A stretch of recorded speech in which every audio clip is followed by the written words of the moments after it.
काशी के हृदय में, जो हिंदुओं का सबसे पवित्र नगर माना जाता है, गंगा के तट पर एक युवा पुरुष अनिरुद्ध मणिकर्णिका घाट पर जलती चिताओं को एकटक निहार रहा था। उसके दादाजी, जो अत्यंत आध्यात्मिक स्वभाव के थे, अभी अभी इस संसार से विदा हुए थे। हिंदू परंपरा के अनुसार उनका शरीर अग्निदेव को समर्पित किया जा रहा था। चिता की लपटें लहराती रहीं और तभी अनिरुद्ध ने पास खड़े पुजारी से पूछा, हम अपने मृतकों का दाह संस्कार क्यों करते हैं? उन्हें दफनाते क्यों नहीं, जैसे अन्य धर्मों में होता है? पुजारी का मुस्कुराता हुआ चेहरा। पुजारी ने कहा, यह एक प्राचीन परंपरा है जो आध्यात्मिक और व्यावहारिक दोनों दृष्टिकोणों से गहराई से जुड़ी हुई है। चलो, मैं तुम्हें वैदिक काल में ले चलता हूं। वैदिक काल के दृश्य, भगवद गीता के श्लोक। पुजारी ने समझाया, हिंदू मान्यता है कि यह शरीर अस्थायी है, पर आत्मा, जिसे आत्मा या आत्मा कहा जाता है, शाश्वत है। भगवद गीता में कहा गया है, जैसे मनुष्य पुराने कपड़े त्याग कर नए धारण करता है, वैसे ही आत्मा पुराने शरीर को त्याग कर नया शरीर प्राप्त करती है। इसलिए दाह संस्कार आत्मा को उसके भौतिक बंधनों से सबसे शीघ्र मुक्त करने का मार्ग है। अग्नि वह तत्व है जो सभी बंधनों को भस्म कर देता है, जिससे आत्मा आसानी से अगले जीवन में प्रवेश कर सके या मोक्ष, जन्म मरण के चक्र से मुक्ति प्राप्त कर सके। अनिरुद्ध का चिंतनशील चेहरा।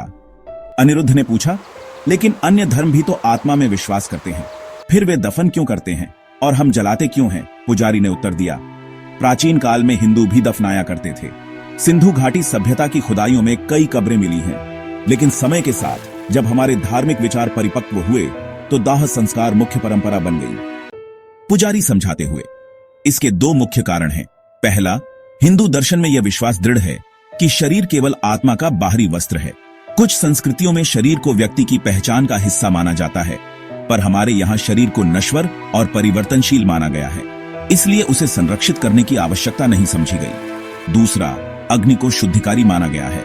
जब शरीर अग्नि को समर्पित होता है तो वह प्रकृति में शीघ्र विलीन हो जाता है। इसके विपरीत दफन करने से सड़न की प्रक्रिया शुरू होती है, जो हमारे उष्ण कटिबंधीय देश में स्वास्थ्य की दृष्टि से उपयुक्त नहीं थी। प्राचीन भारत के दृश्य।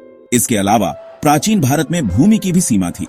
कब्रों के लिए बड़े भूभाग सुरक्षित करना व्यावहारिक नहीं था, जबकि दाह संस्कार कम स्थान में हो जाता है और राख को नदियों में प्रवाहित कर दिया जाता है, जिससे शरीर के अवशेष तुरंत प्रकृति में विलीन हो जाते हैं। सन्यासी की समाधि का दृश्य। लेकिन मैंने सुना है कि कुछ सन्यासी और सिद्ध पुरुषों को जलाया नहीं जाता, बल्कि समाधि दी जाती है। क्यों? जो महायोगी होते हैं, जिन्होंने तपस्या और ध्यान के माध्यम से अपने सभी सांसारिक इच्छाओं को पहले ही जला दिया होता है, उन्हें अग्नि की शुद्धि की आवश्यकता नहीं होती। वे स्वयं में ही इतने पवित्र होते हैं कि उन्हें समाधि में बैठाकर दफनाया जाता है, क्योंकि विश्वास है कि वे मृत्यु से पूर्व ही परमात्मा में लीन हो चुके होते हैं। जैसे ही अनिरुद्ध के दादाजी की चिता की अंतिम लपटें राख में बदल गईं, उसके भीतर एक गहरी शांति समा गई। अब वह समझ गया था, शरीर केवल एक पात्र है और अग्नि इस लोक और परलोक के बीच की सेतु। यही है सब मोहों, सब पहचान का अंतिम रूप। कुछ भी नष्ट नहीं होता, सब कुछ ब्रह्मांड में विलीन हो जाता है। अनिरुद्ध ने वह राख गंगा में प्रवाहित कर दी। उसे विलीन होते हुए देखा, जैसे उसके सारे प्रश्न अब समझ में बदलकर शांत हो गए हों।